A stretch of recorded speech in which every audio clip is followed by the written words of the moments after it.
구절, 이번 주 학가단은 에베소 2장 10절입니다.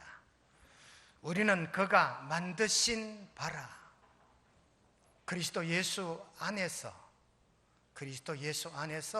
선한 일을 위하여 지으심을 받은 자니, 이 일은 하나님이 예비하사 우리로 그 가운데에서 행하게 하려 하심이니라. 행하게 하려 하심이다. 이게 오늘 설교의 핵심입니다. 우리를 만드시고 우리를 지으신 목적이 뭘까요? 우리 존재 목적이 뭘까요?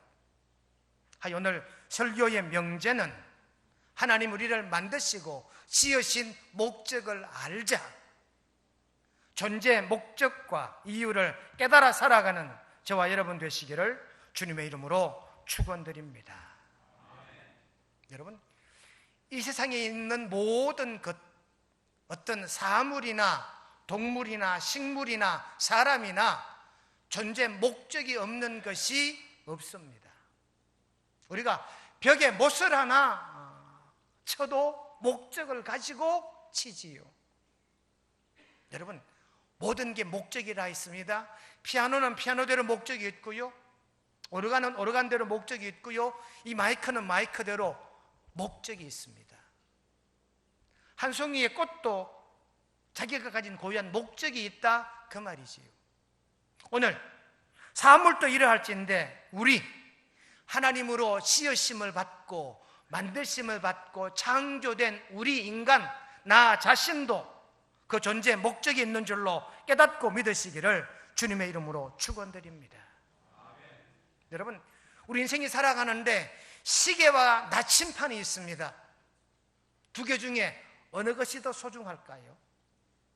시계일까요? 나침판일까요? 선행되어야 되는 게 나침판입니다. 방향 설정을 먼저 한 다음에 시간을 재야 됩니다. 방향이 잘못됐는데 아무리 시간을 재도 이 시간은 소용없는 시간이 되기 때문입니다. 지난 한 주간 여러분들은 무엇을 위해 살아오셨나요? 지금까지 무엇을 위해 사셨습니까? 그리고 앞으로도 무엇을 위해 사시겠습니까? 맛있는 음식을 먹으려고? 좋은 곳을 여행하시려고? 좋은 집에 살려고? 좋은 사람을 만나려고? 우리는 우리의 삶의 목적이 무엇인가, 이걸 찾아야 되는 줄로 믿습니다. 때로는 삶의 목적을 찾아 다시금 궤도를 수정하고 우리 삶의 목적을 다시 한번 맞추어가는 이런 오늘 이 한 시간이 되시기를 주님의 이름으로 축원드립니다. 임마누엘 칸트라고 하는 신학자는 이 세상에는 두 가지 가치가 있다고 말합니다. 하나는 목적 가치고 하나는 수단 가치다. 목적 가치와 수단 가치가 임마누엘 칸트가 말하는 삶의 목적이랍니다. 수단 가치는요, 사물입니다. 수단, 피아노, 오르간, 마이크, 이게 다 수단에 필요한 가치들입니다. 목적 가치는요, 대체할 수 없는 것, 사람, 생명, 인격, 이런 것입니다. 마이크는 고장나면 다른 것으로 교체할 수 있습니다. 사람은 교체가 불가능하다, 그 말이지요. 현대인들의 삶의 문제가 뭐냐? 이 수단 가치가 목적 가치를 앞질러 가기 때문에 문제가 된다라고 말합니다. 굉장히 철학적인 얘기 같지요. 우리 인생이 중요한 게 뭐냐? 이걸 말하는 겁니다. 목적이 중요하단 말이지요. 수단은 차후다, 그 말입니다. 우리가 인간답게 살기 위해서 좋은 집도 필요하고 얼마 만에 재물도 필요하지요. 짐승처럼 산다면 재물이나 집이나 이런 게 뭐가 필요할까요? 칸트는 분명히 말합니다. 우리 인간의 삶은 수단 가치와 목적 가치가 있는데 목적 가치가 더 소중하다. 목적 가치를 위해 수단 가치를 활용할 수 있는 이런 저와 여러분 꼭 되시기를 주님의 이름으로 간절히 축원드립니다. 좀 어려운 논지 같아요. 뭔가 좀 어려운 그러한 비유 같습니다. 내가 왜 사느냐, 왜 살아야 하느냐, 이런 의미를 이 시간 깨닫고자 하는 것입니다. 예수님은 요한복음 4장 23절 말씀에 나를 보내신 이의 뜻을 행하며 그의 일을 온전히 이루는 이것이니라. 나를 보내신 이가 누굽니까? 하나님이시지요. 예수님은 당신의 목적을 아셨습니다. 하나님의 뜻을 이루기 위해서, 하나님의 뜻을 온전하게 하기 위해서 예수님이 땅에 오셨다는 사실을 요한복음 4장 34절을 통해 밝혀주십니다. 그러니 예수님의 삶의 목적은요, 하나님의 뜻을 이루기 위함이지요. 우리의 삶의 목적도 이와 같아야 되는 줄로 깨닫고 믿으시기를 간절히 바랍니다. 다니엘도 말합니다. 12장 3절 말씀에 많은 사람을 옳은 대로 돌아오게 한 자. 다니엘이 고백합니다. 자기의 삶의 목적은 많은 사람을 옳은 대로 돌아오게 하는 목적이 다니엘의 삶의 목적이었지요. 에이브라함 링컨도 그랬답니다. 링컨이 어렸을 때 흑인들이 차별 대우받는 걸 봤어요. 저들도 인간인데 백인들로 말미암아 수단 가치로 전락된 이 흑인들의 해방을 위해 일생을 바쳐야 되겠다. 자기 삶의 목적 가치를 정한 거지요. 그 다음에 이 링컨이 어느 정도 소양도 갖추고 힘을 길러 정치력으로 흑인을 해방시킨 줄로 믿습니다. 간디도 마찬가지입니다. 간디가 자기 꿈과 야망을 키워올 때 수단 가치보다는 목적 가치에다가 삶의 의미를 둔 거지요. 나는 인도인의 눈의 눈물을 닦아주리라. 이것이 마하티마 간디의 삶의 목적 가치였습니다. 저와 여러분도 이와 같은 삶의 목적 가치를 다시 한번 깨닫고 살아가는 저와 여러분 꼭 되시기를 주님의 이름으로 축원드립니다. 여러분, 김동인 씨가 쓴 감자라는 소설이지요. 이 감자라는 소설의 주인공이 복녀라고 하는 15살 먹은 소녀예요. 15살 이 주인공 복녀가 자기 집은 가난합니다. 부잣집에 돈 받고 팔려 억지 시집을 가요. 그런데 억지 시집 갔는데 자기 신랑이 성실하지 못하죠. 변변치 못하지요. 얼마 지나지 않아 신랑 가진 거 다 까먹고 이 복녀가 돈을 벌지 않으면 못 살아가요. 15살 꽃다인 나이에 시집온 이 복녀가 이제 품팔이 하려고 송충이 잡는 일에 날품팔이 하러 갑니다.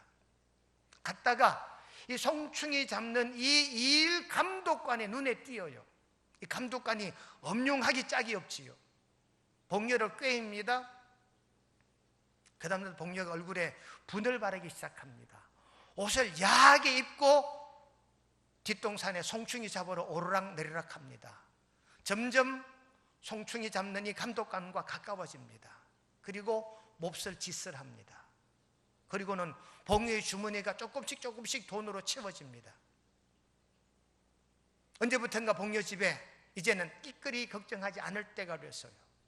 그런 즈음에 가을이 되었습니다. 복녀는 다시 다른 일터로 옮겨갑니다. 중국인 왕스방네 밭에 감자를 캐러 가지요. 근데 이 중국인 왕스방이 이 복녀를 또 그만두지 않아요. 복녀를 꿰입니다. 복녀가 몹쓸 짓을 왕스방과 나누어요. 그런 다음부터 복녀의 주머니에 또 재물이 쌓이기 시작합니다. 그러던 어느 날 이 왕스방이 다른 여자에게 장가간다는 이야기를 듣고 복녀가 낫을 가지고 왕스방의 집에 쫓아 들어가요. 그러고는 이 왕스방의 새새끼를 협박하는데 이 왕스방이 격분해서 그 낫을 빼앗아 복녀를 살해해요. 복녀 시신 앞에 세 사람의 남자가 둘러앉아 있습니다. 하나는 왕스방, 하나는 복녀의 신랑, 하나는 하니사. 복녀의 시체를 두고 세 사람의 남자가 흥정을 합니다. 왕스방이 돈봉투를 만들어 복녀 신랑에게 슬쩍 내밉니다. 또 한 봉투는 하니사에게 돈봉투를 줍니다. 내가 죽이긴 했지만 이 사건을 잘 무마시키자고.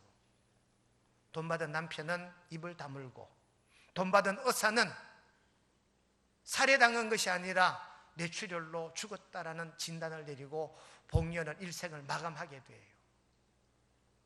여러분, 수단 가치가 목적 가치를 앞질렀다는 얘기입니다.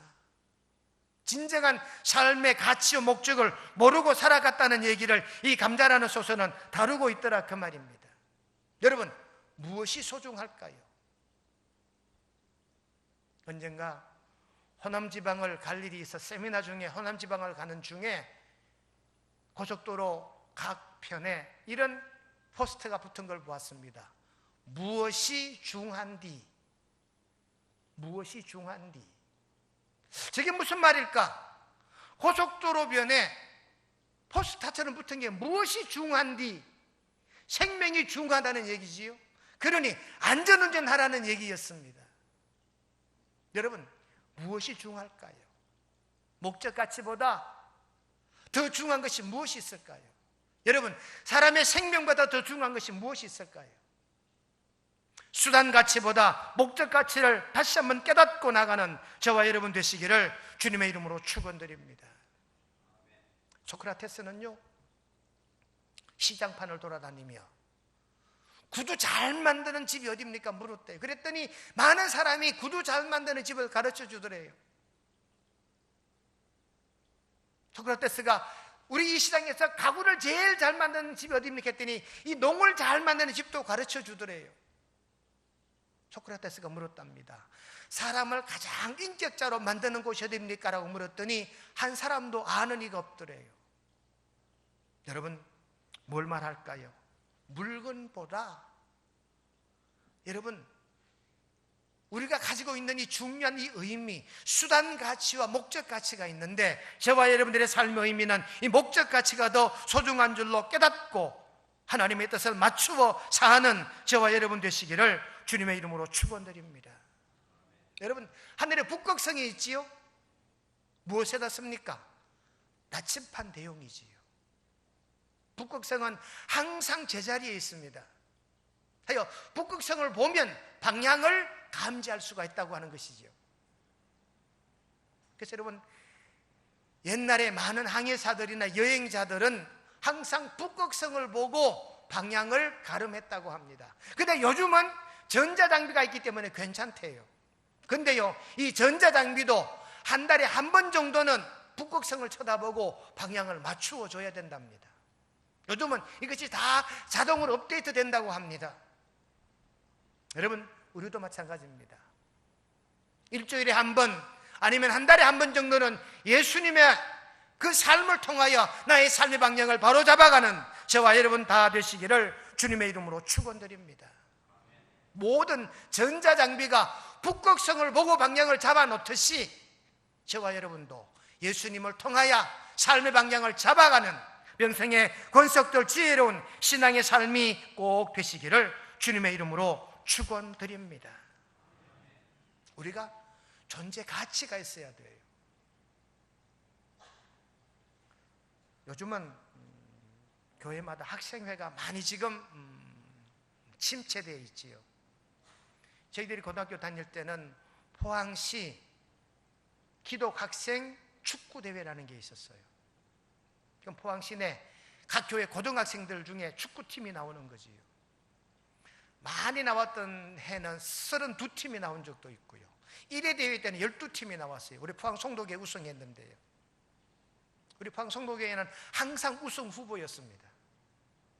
왜냐하면 축구가 있는 대회가 있는 날쯤 10월 1, 2, 3일 동안 연휴를 이틀 끼고 축구 대회를 하는데 여름 수련회 끝나면 축구 선수들이 꾸려지고 우리 송도교회 고등부 축구팀은 포항 송도 해수욕장에서 늘 공을 찼지요. 모래밭에서 맨발로 축구를 하다가 아주 맨 땅에 운동화를 신고 달리니까 얼마나 잘 달려지는지 몰라요. 그때 최상식이라고 하는 친구, 포항 울릉간을 운행하던 선플라워 선장하는 친구가 주장이었어요. 저랑 나랑 두 사람이 이 축구팀을 이끄는데 그 친구는 굉장히 달리기를 잘하기 때문에 센터포드하고 나는 센터백 맨 마지막 중앙 수비를 맡았어요. 그리고는 우리 두 사람이 주축이 돼서 양쪽에 윙이나 그 다음에 미들필더라든지 마지막 최하 라인의 수비수들을 정하기도 하지요. 여러분, 이 센터백이 하는 일이 뭔지 압니까? 공이 우리 진영으로 오면 무조건 바깥으로 차내는 거예요. 뭐 묘기를 부려서 한 사람을 제친 다음에 패스하고 이런 거 아닙니다. 무조건 차 올리는 거죠. 때로는 상대방 공격수와 몸이 부딪히면 부딪힌 작정을 하고 덤벼들어야 되는 거지. 그만큼 강하고 담대해야 돼요. 정강이와 정강이가 부딪히고 살갗이 찢어지면 찢어지리라 생각하고 좀 용감하고 담대한 사람이 수비를 써야 되는 거지. 여러분, 수비의 존재 가치가 그거더라고요.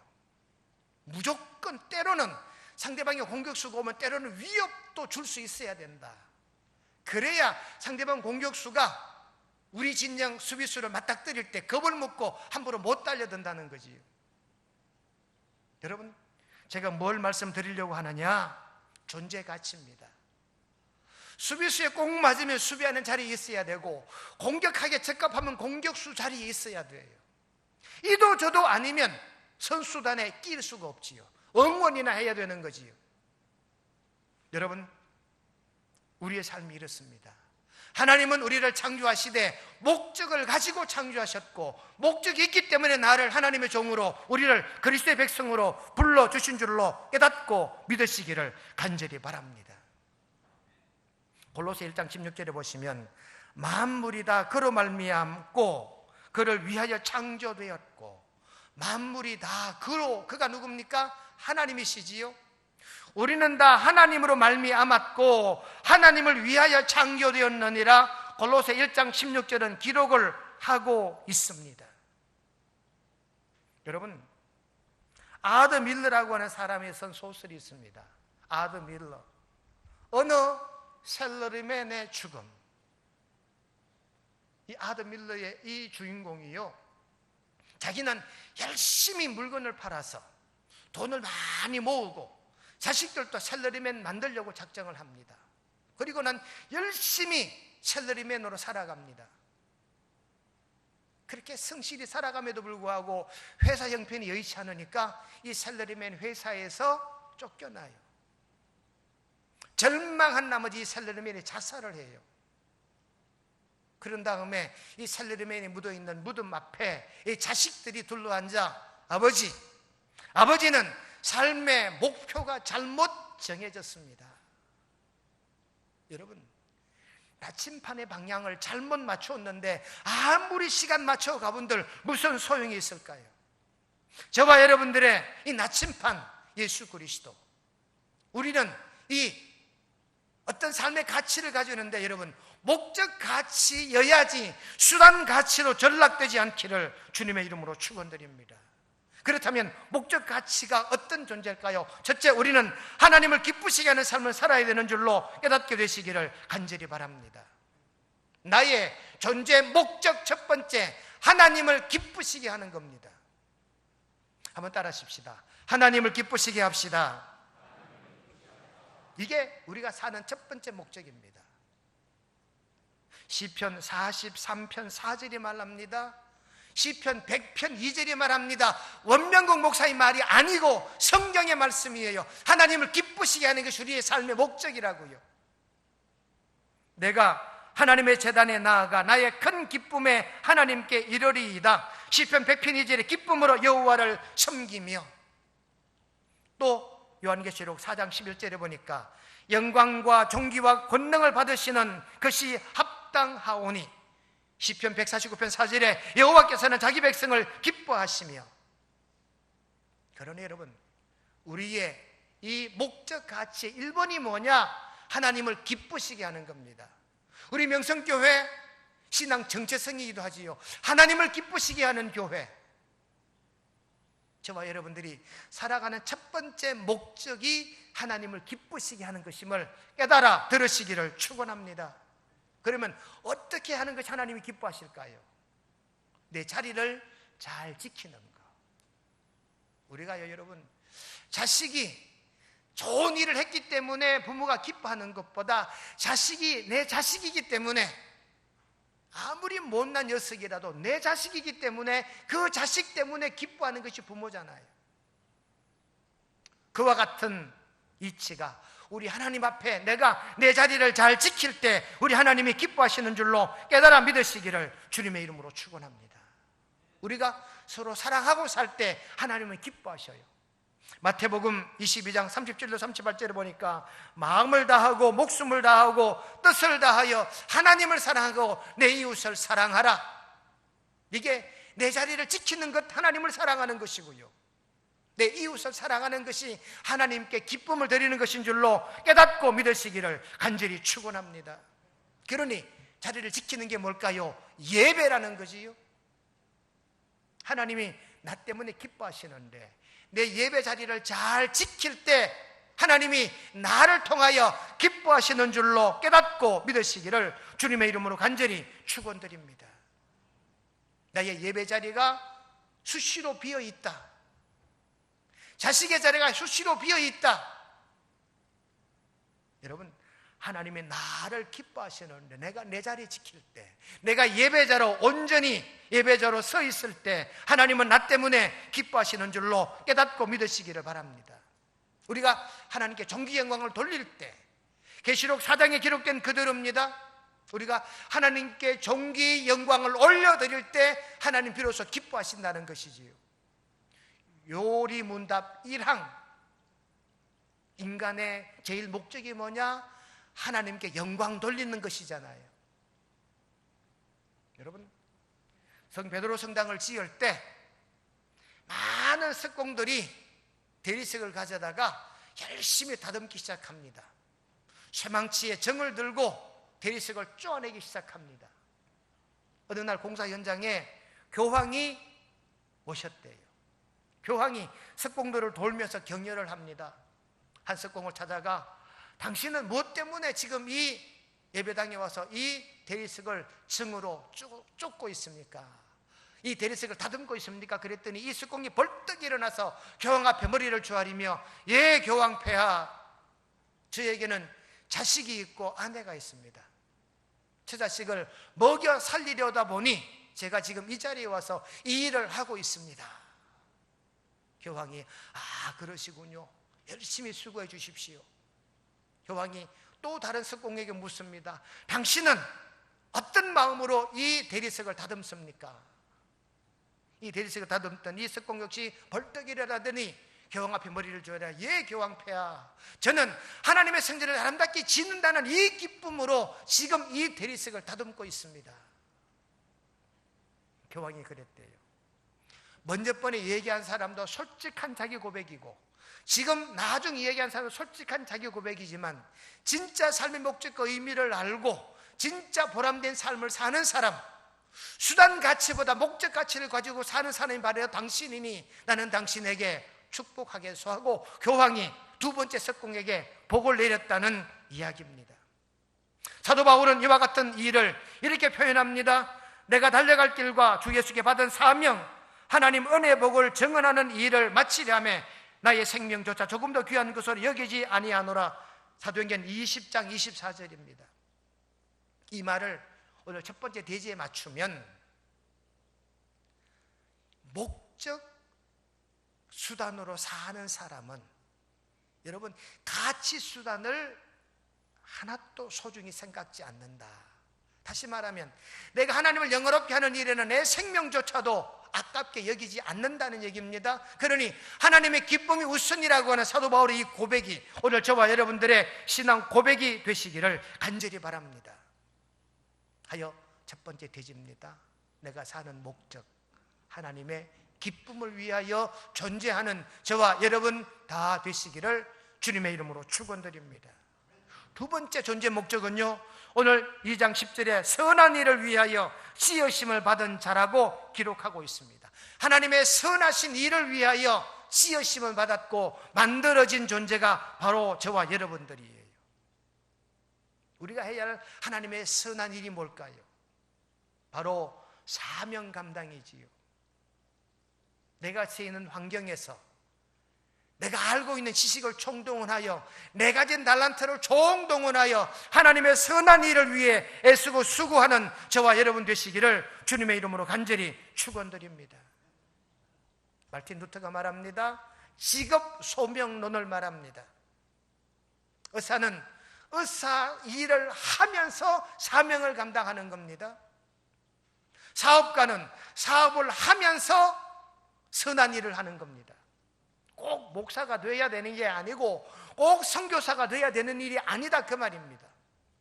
내가 샐러리맨이면 샐러리맨의 일을 하면서 사명을 감당하는 것, 이게 하나님의 선한 일을 위한 존재들인 줄로 깨닫고 믿으시기를 간절히 바랍니다. 예수님도 제자들에게 말씀하십니다. 요한복음 17장 18절에 아버지께서 나를 세상에 보내신 것 같이 나도 그들을 세상에 보내었고, 예수님이 하나님의 나를 세상에 보내신 것 같이 나도 내 제자를 세상에 보냈대요. 뭘 하기 위해? 선한 일을 하게 하기 위해. 저와 여러분들이 해야 하는 이 선한 일이 무엇일까요? 죽어가는 영혼을 구원하는 일입니다. 우리가 해야 할 이 선한 일은 내 맡은 사명을 잘 감당하는 것인 줄로 깨닫게 되시기를 주님의 이름으로 축원드립니다. 여러분, 1년에 이 세상 사람이 약 몇만 명이 죽어가는지 압니까? 1년에 이 70억 인구 가운데 1년에 약 5,500만 명이 죽는데요. 1년에 5,500만 명 정도가 한 해 죽는데요. 어마어마한 숫자지요. 1년에 우리 대한민국 사람 숫자만큼 죽는 거예요. 수많이 죽어가는 이런 자들을 향한 우리의 선한 사역이 뭘까요? 바로 구원이겠지요. 그들을 회개하게 하고 그들에게 예수님을 만나게 하고 그들에게 복음을 믿게 하는 것이 저와 여러분들이 감당하는 선한 사역, 선한 일인 줄로 깨닫게 되시기를 주님의 이름으로 축원드립니다. 하여 두 번째 존재 목적은 하나님의 선한 일을 감당하는 명성의 권속들이 다 되시기를 축원합니다. 세 번째 존재 목적은요, 로마서 8장 29절에 보시면 아들의 형상을 본받게 하기 위하여 미리 정하셨으니. 한번 따라 하십시다. 우리 존재 목적은 예수님을 본받는 것입니다. 우리가 살아가는 목적이 예수님을 본받기 위해서입니다. 예수님처럼 생각하고 예수님처럼 말하고 예수님처럼 행동하는 거지요.